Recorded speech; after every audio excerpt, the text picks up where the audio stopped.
Muy buenas noches, estimados participantes. Les doy una cálida bienvenida a Beloyer. Soy Amileta Mayo y hoy tengo el placer de presentarles una sesión más del curso de Fundamentos para un Estudio Jurídico, Estrategias y Consejos.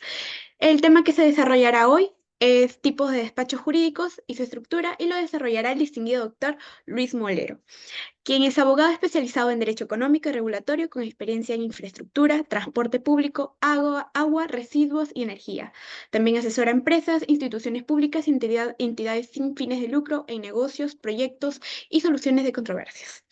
Muy bien, estimados participantes que nos acompañan a través del aula virtual, aquí en la plataforma de Zoom y en las redes a través de la transmisión en vivo o diferido, se les recuerda que pueden realizar sus preguntas durante la sesión, las cuales podrán ser atendidas por el doctor en el momento que mejor disponga.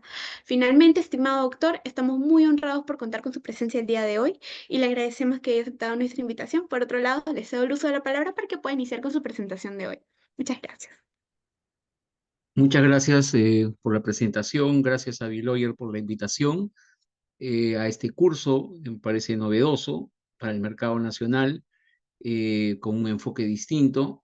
Trataré de, en los próximos 30 a 40 minutos, de poner el tema que me han asignado sobre tipos de despachos jurídicos y estructura. Pero antes de eso vamos a revisar algunos conceptos. Quisiera saber si están visualizando la pantalla completa. Sí, ¿Sí? ¿Todo doctor. bien? Sí. Perfecto. Si es así, vamos adelante. Vamos a trabajar en torno a esta agenda en esta tarde-noche ya de julio. Se cierra el mes de julio. eh, y esto, en principio, quiero hacer una suerte de disclaimer. He tratado de eh, configurar los temas de una manera tal que podamos aprovechar diversos conceptos que ameritarían quizás hasta un curso propio, pero que son parte de una experiencia personal como abogado con más de 25 años en la práctica, pero además corresponden a una perspectiva de innovación legal o jurídica que creo que es muy importante en el mercado de servicios legales en el país, y que ahora está impactado además por la presencia de eh, clientes con características internacionales, con estudios de abogados que también tienen esta connotación internacional, porque en algunos casos incluso vienen de fuera, han comprado o tienen secciones operativas en el país, y otros se han visto en la necesidad por su expansión de empezar a configurar trabajos al exterior, ¿no? Entonces tenemos en principio una pequeña revisión de cuál es la práctica jurídica, este concepto novedoso que va a cumplir 15 años, que es el New Law, que proviene de un enfoque de la provisión de servicios legales distinto al tradicional Big Law o estudios de gran tamaño. La competencia que hoy se suscita en el mercado entre grandes prestadores de servicios legales y servicios especializados en la forma de boutique, la estructura, es decir, cómo se organizan en función a los sectores, industrias que atienden, especialidades que dominan, lo que significa también, en algunos casos, una orientación transversal en la práctica legal. Esta idea de un enfoque distinto de parte del llamado Legal Management Project, que es una forma de gerenciar los servicios legales como si fueran proyectos, buscando resultados, fijándose ¿no? Objetivos, que han dado pie a un nuevo concepto en la configuración de la práctica jurídica, llamadas operaciones legales. Vamos a hablar un poquito finalmente de la internacionalización y del impacto que tienen las tecnologías, y particularmente de Legal Tech, que es pues esta forma en la cual el derecho se ayuda de nuevas tecnologías. Primero fue la informática, luego han sido estos manejos de grandes datos, el Big Data, pero ahora tenemos también todo un esquema en torno a la inteligencia artificial, ¿no? Bien, la práctica jurídica. O sea, los abogados estudiamos derecho fundamentalmente en el ejercicio profesional, eh, hacernos cargo del monitoreo, del seguimiento de las actuaciones de nuestros clientes, sean particulares, individuales o empresas, para el cumplimiento de la ley, y los asistimos mediante consejo cuando ellos necesitan defender sus derechos o intereses, ¿no? También puede ser la defensa de intereses de entes públicos o de entidades privadas sin carácter lucrativo, como son las asociaciones o las fundaciones. Pero en general, los abogados ejercemos la abogacía a partir de un criterio de ser una profesión independiente. Se les decía tradicionalmente profesión liberal. Prestamos servicios en función al interés público. Recuerden que no solamente es el cumplimiento de la ley, sino la perspectiva de justicia que se persigue en nuestra vocación legal. La ejercemos en un régimen de libre y leal competencia, es decir, todos ofertamos en el mercado ser los abogados adecuados para el caso que un cliente requiere. Entonces, en nuestro posicionamiento, nuestro valor personal como abogados, va a ser mayor en la medida que tengamos un conocimiento congruente con una experiencia notable, con el éxito que podemos alcanzar en los resultados que le proveemos al cliente.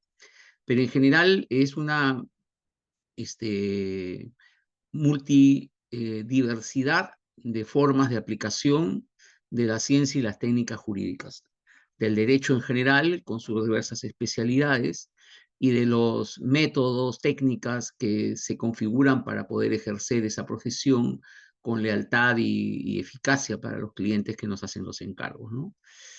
En fin, una sociedad que además define que todos somos iguales ante la ley y que existe una primacía del Estado de Derecho. Lo importante son pues la efectividad de los derechos, las libertades fundamentales y el acceso a la justicia. Entonces el ejercicio del abogado está sometido no solo al imperio de la ley, sino a las reglas en este caso, en el caso peruano, fundamentalmente para ejercerlo ante los tribunales, tiene que ver con la pertenencia a un colegio profesional, ¿no? Por lo cuanto la práctica legal está sujeta al cumplimiento de normas, usos que son característicos de lo que llamamos la deontología forense, es decir, la práctica de una conducta profesional ética, ¿no? Y estamos sujetos, de hecho, a responsabilidad civil y disciplinaria, que es todo un tema que se debería discutir y que muchas veces, pues, no es canalizado adecuadamente, sobre todo cuando los colegios no tienen la capacidad para procesar la inconducta de los profesionales que los tienen colegiados, ¿no? La práctica jurídica, eh, hemos visto, hay la posibilidad de que cada uno ejerza de manera individual, pero hay también la posibilidad de ejercerla de manera organizada como persona jurídica. La forma más común y tradicional ha sido las sociedades civiles, que son sociedades de personas que se unen tras una profesión, tras un negocio, y que tienen un acuerdo societario para que este, eh, asuman el riesgo del negocio de manera conjunta y aporten recursos, pero también y sobre todo su calidad profesional. Y ese ha sido el modelo, vamos a decir, o es el modelo más extendido.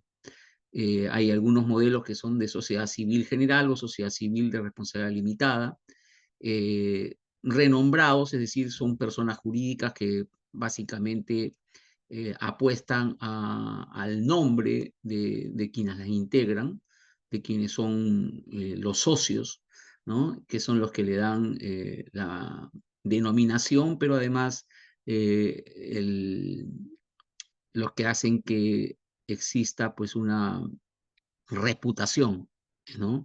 En el mercado. Corresponden a un modelo de los siglos pasados, pero que aún subsiste Es además un modelo que involucra la continuidad de una práctica profesional, de un conjunto de prácticas individuales, pero asociadas, ¿sí?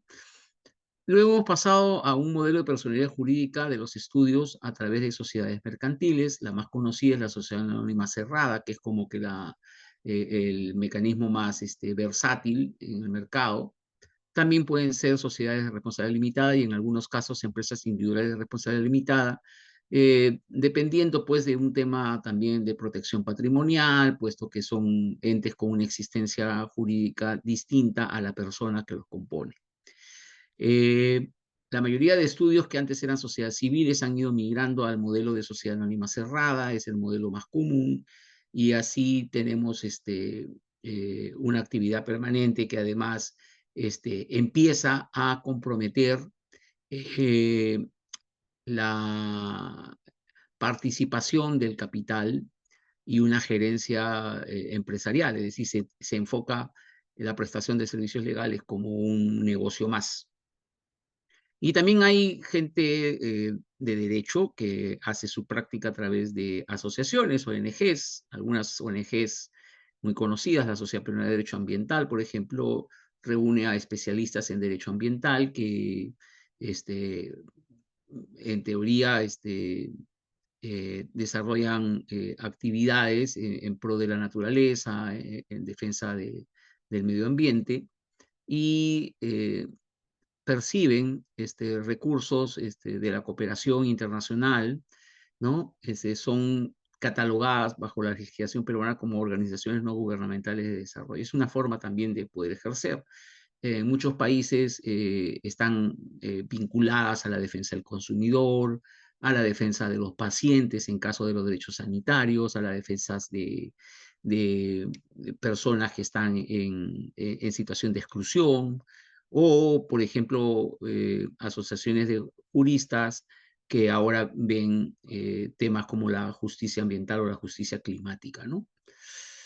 Las especialidades de la práctica jurídica todos las conocemos, pero podríamos nombrar que como que tradicionalmente los propios estudios, o sea, la forma colectiva de ejercicio profesional está enfocada al derecho tanto público como privado en los ámbitos constitucional, civil, penal, administrativo, laboral y tributario. Algunos con mayor énfasis, algunos combinan, ¿no? Dependiendo de si atienden tanto a personas como a empresas o si también hacen actividad de consultoría para las instituciones públicas o para otros entes que lo requieran, ¿no? Entonces, me voy a enfocar en dos bloques para ver cómo se plantea el tema de la organización y me voy a referir a estudios de mediana y mayor envergadura, sin que esto signifique que no le demos la importancia que tiene la práctica legal en estudios, vamos a decir, más pequeños y enfocados sobre todo a clientes como personas naturales que tienen problemas y que acuden a ellos por cuestiones civiles, comerciales, penales, ¿no?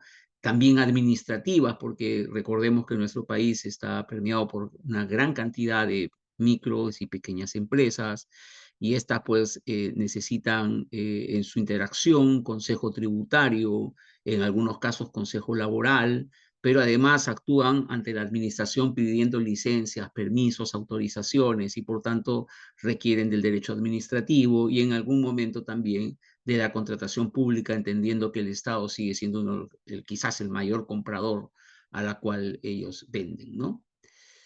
Los abogados de empresa, que básicamente hoy la mayoría de los estudios se define como tal, porque se enfocan en el derecho de los negocios, en las transacciones, vamos a decir. Las transacciones son el mayor, el mayor volumen de prestaciones, ¿no? Tienen que ver con el derecho societario porque organizas a las sociedades que hacen transacciones, pero tienen que ver con la contratación mercantil, con la actividad comercial, y tiene que ver también, pues, dentro del derecho societario, con la reorganización empresarial, con lo que significa la fusión, adquisición de empresas, las escisiones para formar nuevos, ¿no? en todos estos, en estos ámbitos nuevos de la práctica legal empresarial. Encontramos pues que hay sociedades matrices, sociedades que son solo tenedoras de capital, la llamamos holding, subsidiarias, ¿no? Hay una estructura corporativa, un vínculo que las articula y que hace que su efectividad en la planeación de los negocios sea mayor, ¿no?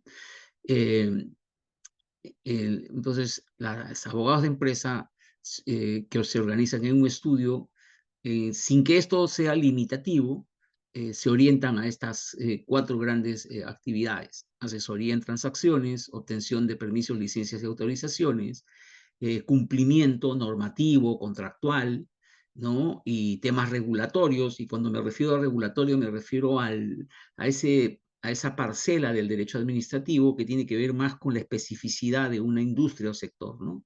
Regulación de servicios públicos, regulación ambiental, regulación de toda esta esfera digital que va surgiendo con los cambios tecnológicos en el país, ¿no?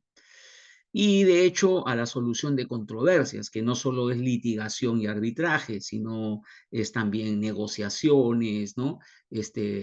Diversas formas de arreglos alternativos, en la lógica de que siempre va a ser mejor llegar a estos acuerdos que litigar por tiempo o ir a procesos que son de alto costo, ¿sí?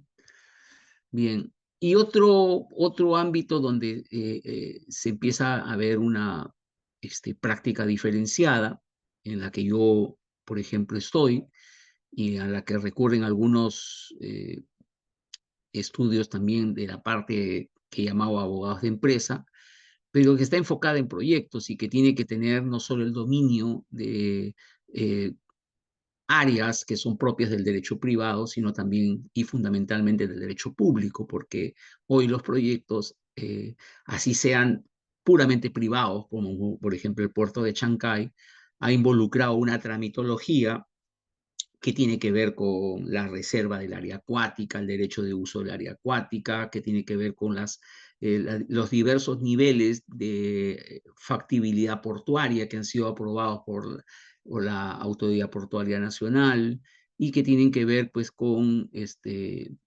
permisos para construir, y que vamos a decir son del ámbito administrativo, del ámbito público.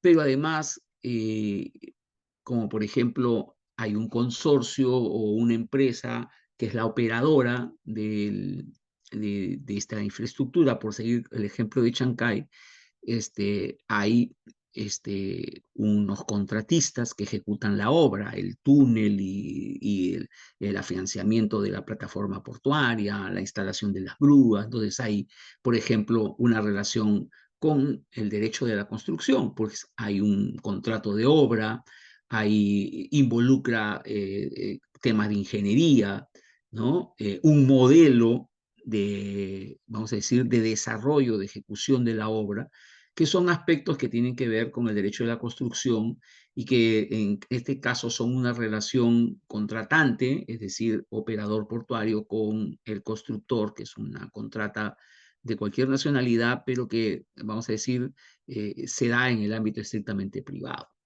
Pero aún así tiene una repercusión en áreas que son de dominio del derecho público, como lo son más aún si se trata de obras públicas, que son las que se contratan con el presupuesto de una entidad, puede ser gobierno nacional, pueden ser los gobiernos subnacionales, o una asociación público-privada o un proyecto en activo, que son actos en los cuales convergen tanto el interés público como el privado para configurar un contrato que tiene un objetivo, ¿no? Desarrollar infraestructura, vamos a decir, proveer de servicios como el de energía, agua y saneamiento, transporte.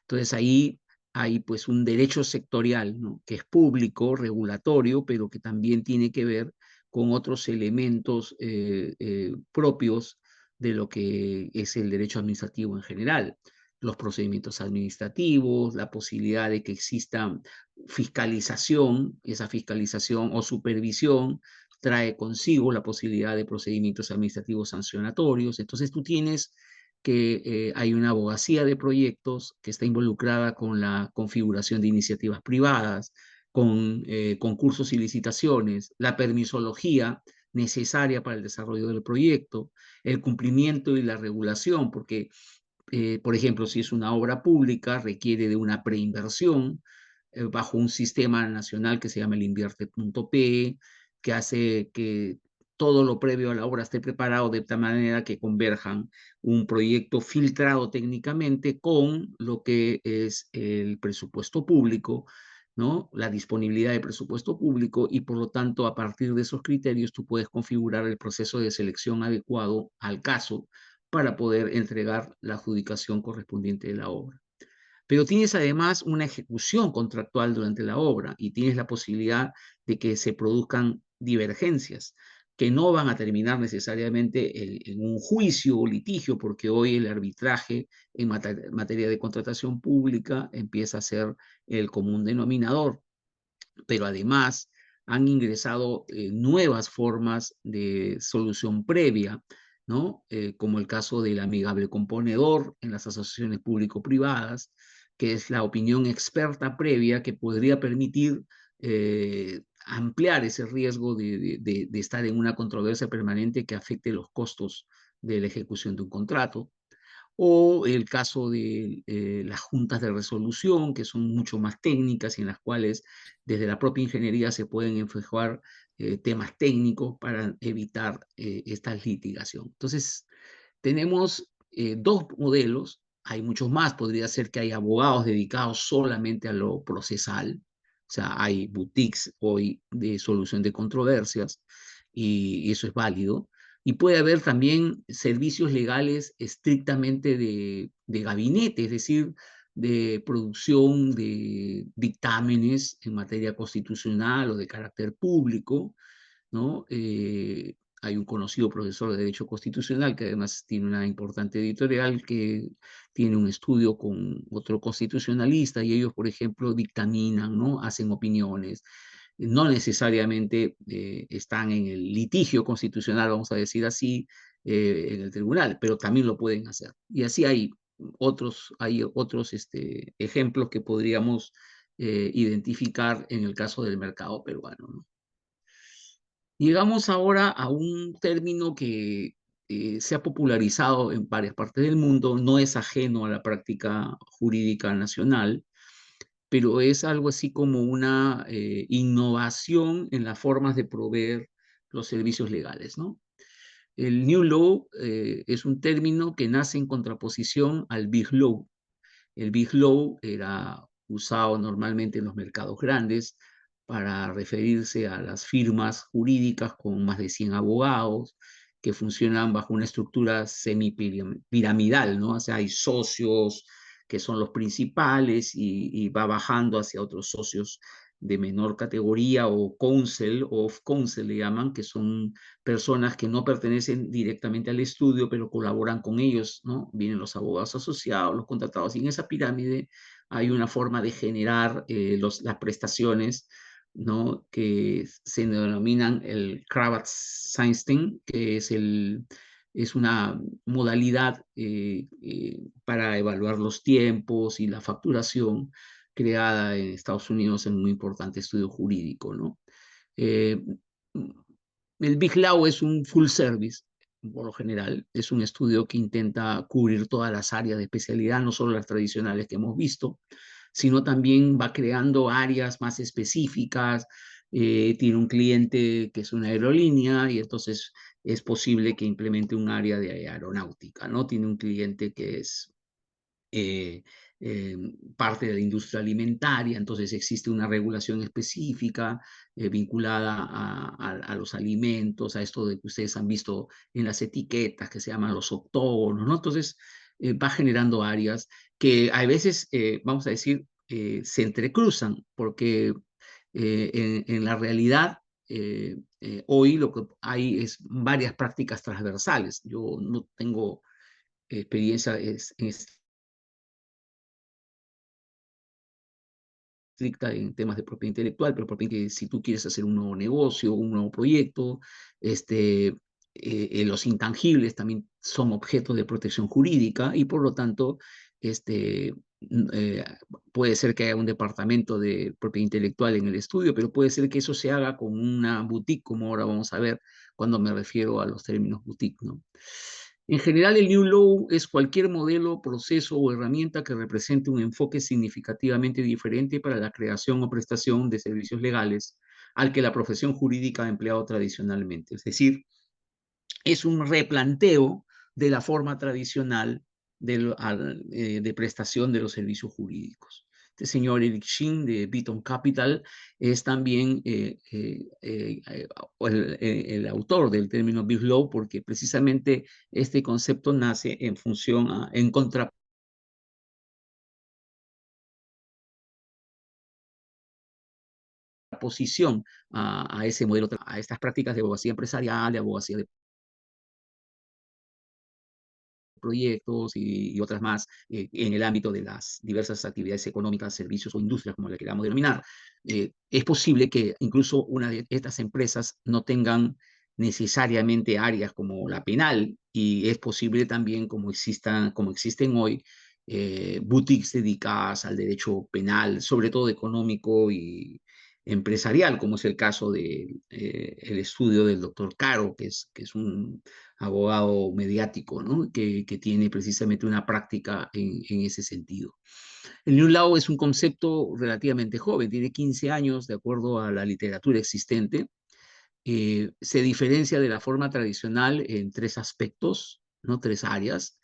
La forma a través de la cual las firmas consiguen clientes, cómo se realiza el trabajo y la forma en que se gestiona el despacho o empresa. Es decir, hay una nueva estrategia de captación de clientes, lo que involucra que un estudio tenga particular atención en el marketing jurídico. O sea, los clientes no todos vienen por recomendación de otro que fue satisfecho, sino muchas veces, vamos a decir, eh, sobre todo los extranjeros, vienen porque hay una reputación construida paso a paso que ellos empiezan a reconocer y la ven como un evento importante, ¿no? Para poder decidir tomar o no la asesoría legal de un estudio. ¿Cómo se realiza el trabajo? Eso significa áreas de especialización. Hoy la especialización en los grandes bufetes ya no son solamente por áreas de especialidad, es decir, administrativo, civil, mercantil, no. Ahora son por industrias, ahora lo vamos a ver con algunos ejemplos. Hay, por ejemplo, en el caso mío, cuando yo trabajé en un estudio grande, el área se llamaba iniciativas privadas y concesiones, hoy se llama infraestructura y asociaciones público-privadas, ya que la propia normativa ha evolucionado, pues de las concesiones iniciales del decreto legislativo 757 en el 90 y tantos, a lo que hoy es la legislación en materia de asociaciones públicas y lo que tiene que ver con la gestión de infraestructuras, regulación de servicios públicos, que es donde fundamentalmente se orientan las asociaciones público-privadas en el país como una forma alternativa de contratación pública, con participación de la inversión privada. Y la forma como se gestiona el despacho o empresa, pues porque es esto, ya es una empresa y tiene que aprender a, a expandirse, a tener nuevos locales. Hay varios estudios peruanos que ya tienen no solo oficinas en Lima, sino en provincias, porque tienen que ir ahí donde está el cliente. Si eres minero, tienes que estar en Arequipa y Cajamarca. Si eres alguien que tiene una incidencia en empresas, por ejemplo, agroindustrial, las que han ido asumiendo los desafíos, ¿no? Hay otras características que las he enumerado acá y para no rápidamente, la adopción de la tecnología que hoy permite trabajo remoto o móvil, que el desplazamiento, o sea, después de la experiencia de la pandemia, eso se ha ido consolidando mal. Algunos estudios han reducido mucho su espacio físico, o sea, a pesar de que tienen un gran número de abogados, porque el espacio físico es costoso y hoy realmente con los elementos de la tecnología podrías estar tú paralelamente en una reunión en el mismo día en diversos puntos. Busca combinar un equipo legal ágil y de bajos gastos generales, es decir, Cuando tú tienes más espacio arrendado, tienes más personal de apoyo, más equipamiento, es mucho más difícil, vamos a decir,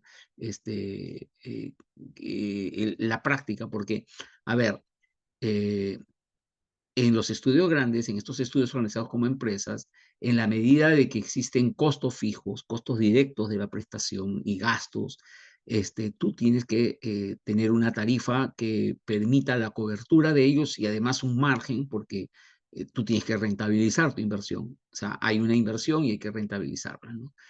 Y eso tiene que estar optimizado a los resultados y los costos para el cliente, porque tampoco se trata de trasladarle todo al cliente, porque al final él va a ver que su servicio es costoso y puede más bien tener, como lo tienen algunas grandes corporaciones, un mayor énfasis en sus equipos internos, ¿no? Generar áreas legales internas y tener solo como una suerte de respaldo y hasta ocasional la prestación legal externa, ¿no? Es capaz de tener no una, sino varias ofertas legales, empieza a comprender mejor la necesidad de esa relación, esa evaluación de calidad-precio en las prestaciones, cosa que además en el mercado realizan los clientes que son los que mejores pagan, ¿no? Los que saben que pueden pagar mejor y exigen una calidad y una calidad acorde al precio que pagan, ¿no? Que la prestación la haga el abogado que ofreciste, ser el experto y no su asistente, por ejemplo, ¿no? Y capaz de ofrecer a los clientes estructura de precios que no están ancladas en horas facturables. La tradición en el Biz Law y en el modelo de los grandes estudios, o los full service, es la tarifa por hora, y la tarifa por hora y por categoría del abogado interviniente. Un socio cuesta más que un asociado y un asociado cuesta más que un contratado, que por lo general es ocasional. Pero si intervienen todos en la prestación jurídica, facturan todos. Entonces el costo por hora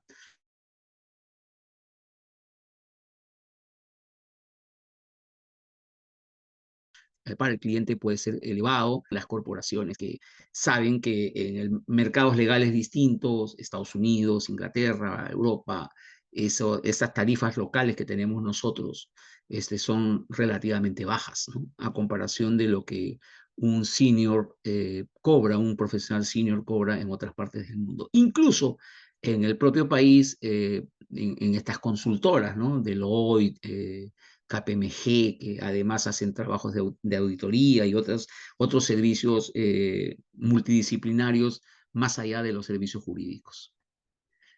Este es la confrontación, el modelo del gran estudio full service. En el Perú podríamos tener acá el Echecopar, el Muñiz, acá están los ejemplos. En el caso de las boutique law, que son más enfocadas a una especialidad, esta es Sumara, que ahora se ha fusionado con otro proyecto llamado Dharma. Nació como una plataforma, básicamente como un hub de servicios básicamente tecnológicos. Newbox igual, pero por ejemplo Newbox ha aumentado ahora a lo que llaman asuntos públicos, que es una práctica que normalmente la hacen las consultoras de comunicación, las public relations, pero también es una práctica que tiene que ver con la gestión de intereses, el lobby, es una forma legal de incidir fundamentalmente en modificaciones regulatorias para alguna industria, ¿no? Y tenemos aquí esta Cuatro Casas, por ejemplo, que es un pequeño monstruo, que es un estudio muy grande que viene de España, está en varias partes del mundo, ya está en el Perú, tiene su propia práctica en el Perú, un equipo igual que Garrigues, que es el otro competidor que ellos tienen, y que en muchos casos las compañías que vienen a hacer inversiones al Perú trabajan con los estudios de su propia bandera. Después lo vamos a ver rápidamente, pero por ejemplo el Echecopar ya tiene una sociedad es un estudio asociado a Baker McKenzie, que es un estudio de carácter global, es decir, ya tiene un acuerdo internacional y tiene que comportarse en el mercado bajo esas reglas, o como el estudio Grau con CMS de Inglaterra, o como DH Piper, que es el estudio inglés más grande, y que absorbió al estudio del doctor Pizarro, ¿no? fallecido tempranamente. Y el Muñiz, que es uno de los estudios conocidos, el estudio más grande del Perú, y que a diferencia de sus más o menos pares, sigue siendo un estudio nacional, ¿no? Un estudio de abogados nacionales. Eso sí, internacionalizado en su red de relaciones y en sus acuerdos con diversas eh,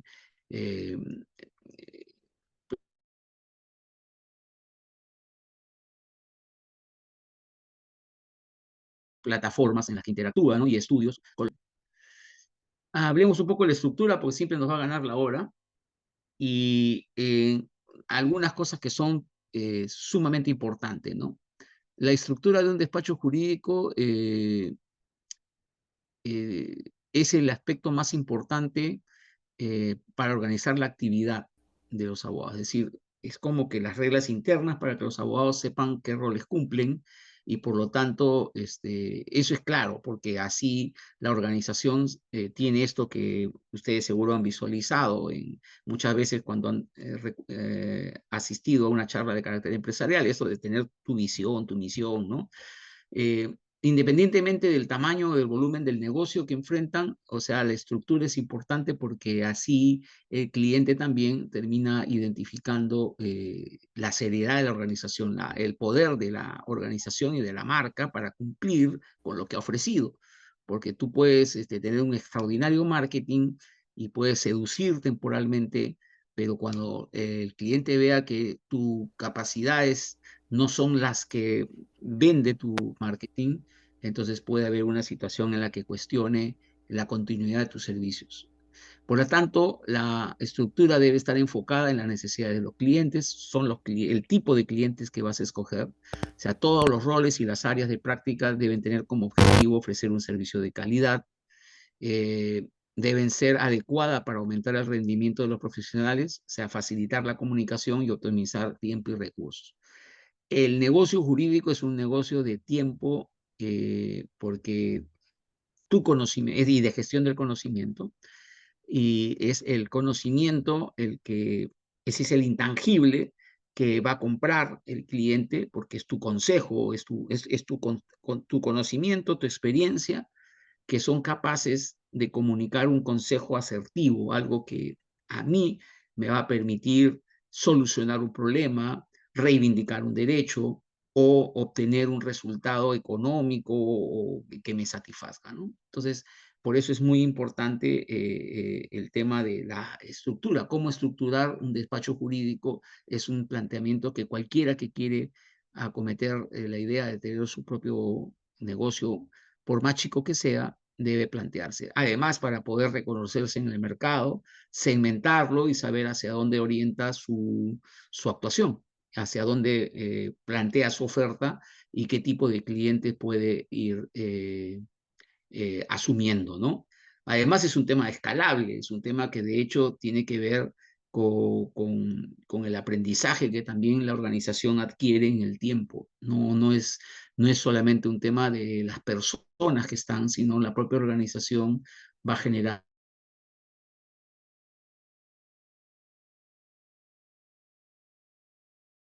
Por ejemplo, si ustedes quieren hacer con Lucra, pues que tengas información ordenada, ¿no? Ordenada acerca de los procesos en que has intervenido, los contratos que has tenido, la facturación, para poder acreditar la experiencia necesaria, porque esa experiencia es fundamental para poder expandir el negocio a nuevas tareas. Es muy importante aprender a hacer las ofertas de servicios con un detalle preciso que luego permita tener una constancia de la prestación, aun cuando sea con el sector privado, porque eso es lo que va a acreditar que tienes experiencia concreta y no estás inventando algo que no ha sido, y tampoco, vamos a decir, te pierdes en lo administrativo bajando la calidad de la parte legal, que es el core de tu negocio, ¿no? Y en el tema legal es importante construir una memoria de la práctica jurídica, archivos bien identificados, modelos que tú mismo has ido creando, contratos que se hacen a la medida, ¿no? Tailor-made, si el pulpo tiene 8 brazos, entonces harás un saco para 8 brazos, entonces tú tienes que aprender a la medida, ¿no? Y eso, ese archivo, esa documentación que obra, es parte de la memoria de la práctica legal que te permite atender rápidamente, porque ya sabes, has visto casos similares o tienes por ahí cláusulas que generaste para una transacción y que hoy pueden ser una referencia para que un cliente vea en la práctica la efectividad que puede tener tu solución frente a otras, ¿no? No siempre consultan a uno solo, siempre están buscando varias alternativas, sobre todo en la abogacía de proyectos y en la abogacía empresarial, y entonces ahí es importante tener a disposición el stock de conocimientos que se ha producido durante los años de práctica. Bueno, la práctica sectorial es ahora una cosa común y me refiero con ella a las industrias, ¿no? Hay la práctica sectorial en, vamos a decir, en minería, en energía, en construcción, pero también las hay ahora en cosas más enfocadas, ¿no? Como por ejemplo la moda, ¿no? Algunos dirán, oye, pero esto del derecho de la moda, sí, el derecho de la moda involucra una práctica que tiene además una connotación transversal, porque está asociada al criterio de transversalidad ambiental, ¿no? Al impacto de la sostenibilidad como un criterio general, ¿no?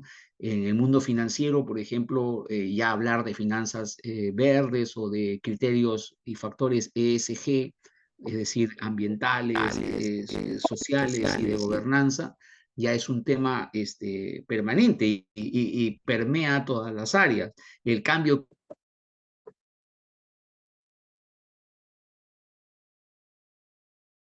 climático ha dejado de ser un tema también de políticas públicas, que es otro ámbito donde los abogados empezamos a intervenir con mayor intensidad, porque para cada política pública finalmente hay un marco regulatorio y hay un tema de análisis de calidad regulatoria necesario para no llenarnos de normas inútiles, sino de normas que realmente cumplen su rol efectivo, ¿no? Y las operaciones legales, que son una nueva forma de encarar también la práctica jurídica, ¿no?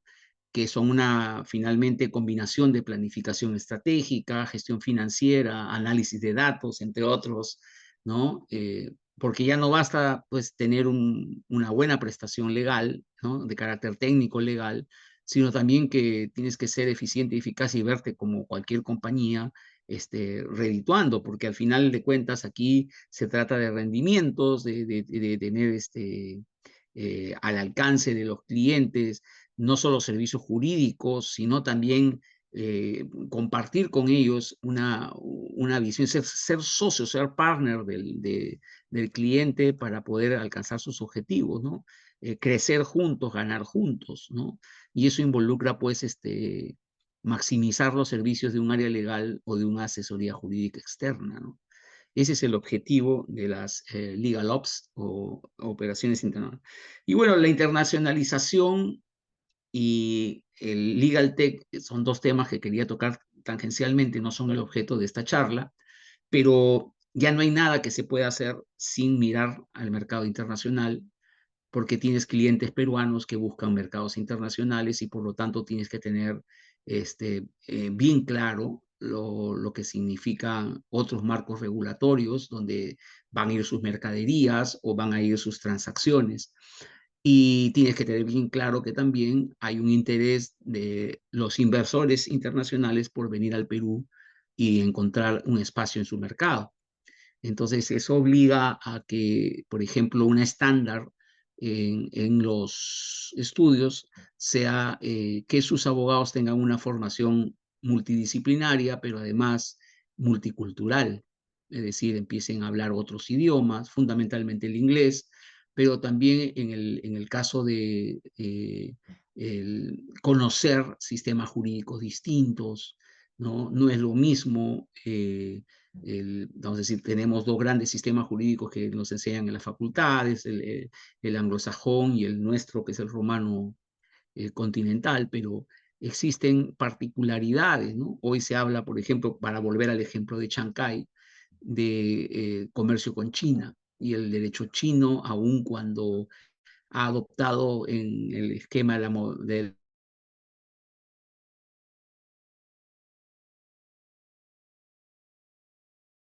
la globalización, algunas reglas, tú además te trasladas a ese lugar para complementar las operaciones.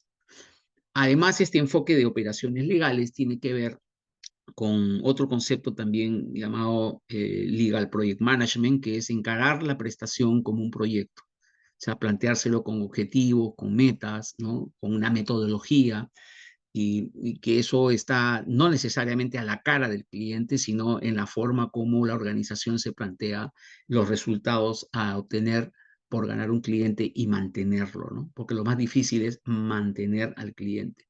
Si tú dices, yo fui abogado de tales y no lo eres hoy, el mercado puede pensar que algo pasó para que tú no continúes.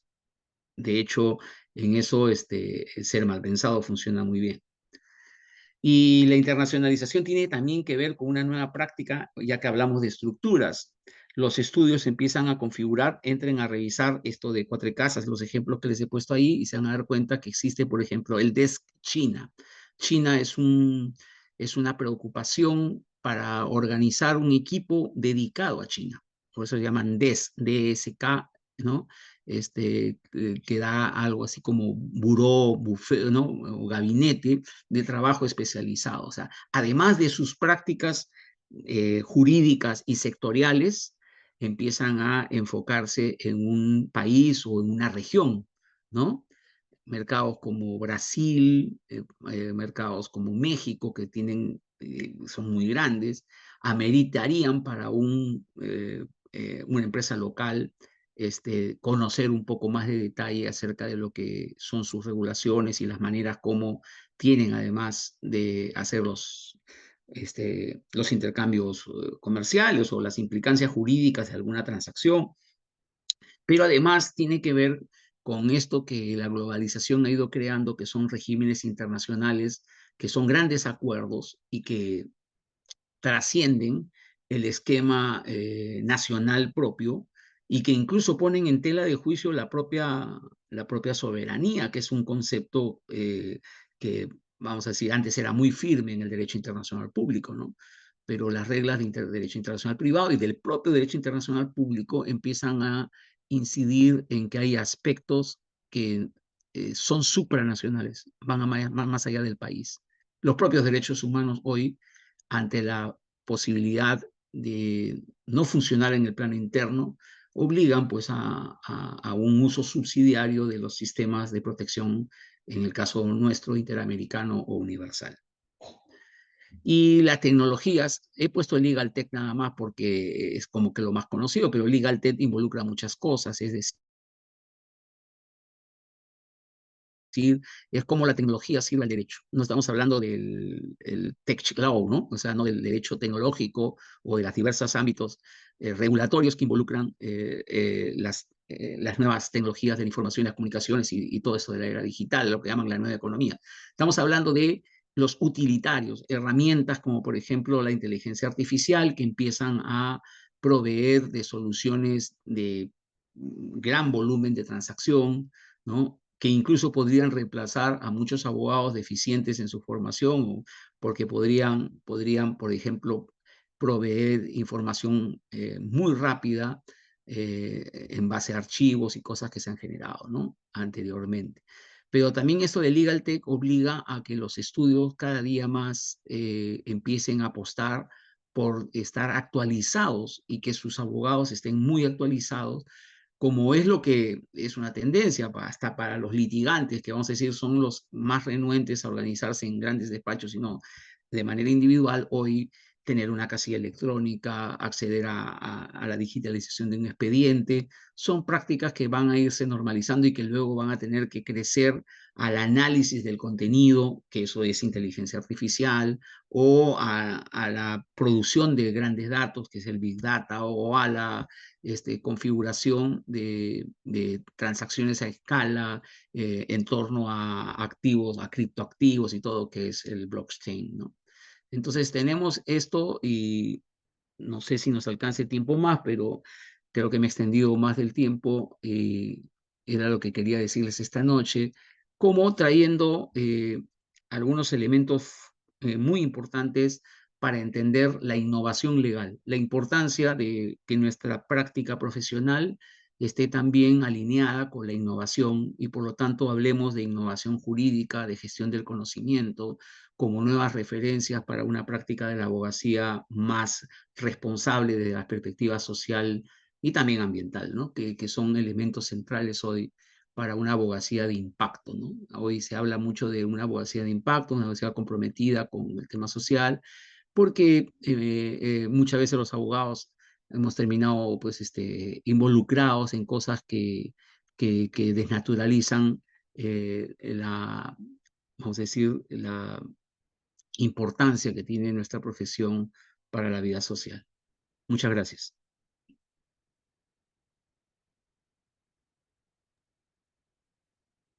Bien, muchísimas gracias, doctor, por su excelente disertación. Eh, no sé, estimados participantes, si tienen alguna duda, alguna pregunta, pueden alzar su manito, se les cederá el uso de la palabra. Y si no, también puede escribirnos en la bandeja de chat. Quedamos atentos. El PPT se los voy a pasar a Bill Lawyer para que lo pase, lo voy a pasar en formato PDF. Me dan entre hoy y mañana, se los paso para que ustedes lo tengan ahí en el material. ¿Está bien? Si hay alguna consulta, bueno, al final de mi presentación están mis datos. Cuando quieran me pueden contactar con mucho gusto. Muchas gracias. Buenas noches. Perfecto, doctor. Creo que no hay ninguna otra consulta. Eh, Sí, no, no hay más consultas. Le extendemos nuestra total gratitud por su participación en este curso. De verdad, su conocimiento y experiencia han sido bastante enriquecedoras para cada uno de los participantes del día de hoy. Muchísimas gracias y esperamos contar con usted en futuros eventos académicos, doctor. Muchas gracias. Adiós. Buenas noches. Sí, Buenas sí. noches a todos. Muy bien. Muy bien, estimados participantes, con ello hemos finalizado la sesión que se tenía programada para el día de hoy. Que tengan muy buenas noches y hasta la próxima.